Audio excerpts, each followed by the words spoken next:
হ্যাঁ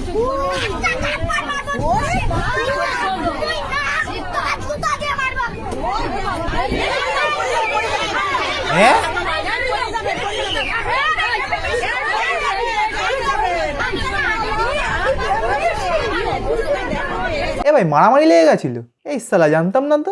মেয়েদের কম্পার্টমেন্টে ভাই ফুল টু এন্টারটেনমেন্ট চলে, তুমি বুঝবেও না যে তোমার সময় কি করে কেটে গেল। 2 ঘন্টা ভাই 5 মিনিটে কেটে যায়। আমাদের ভাই ছেলেদের বগিতে এসব হয় না, ওখানে থাকলে তোমার বোরিংনেস চলে আসবে। সবাই সবার মতন বাদাম খাচ্ছে, চিড়ে ভাজা চেবাচ্ছে, কেউ কারোর দিকে তাকাচ্ছে না, কারোর গায়ে লাগছে না। একটা বিষয় নেই, শুধু সবসময় দেখবে বগিতে ঝামেলা লেগেছে ছেলেদের, যে চাপুন চাপুন, অনেক জায়গা আছে চাপুন।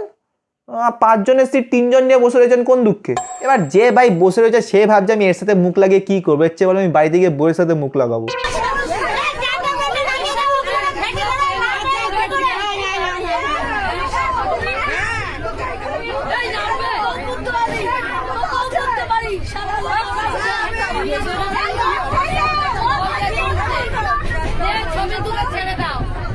ছবি তুলে ছেড়ে দাও। মেয়েদের কম্পার্টমেন্টে ভাই আলাদাই চলতে থাকে। আমার তো খুব স্বপ্ন ভাই মেয়েদের বগিতে উঠবো, কিন্তু শালা সামনে একটা বান্ডু ঝুলি রেখে দিয়েছে ভগবান।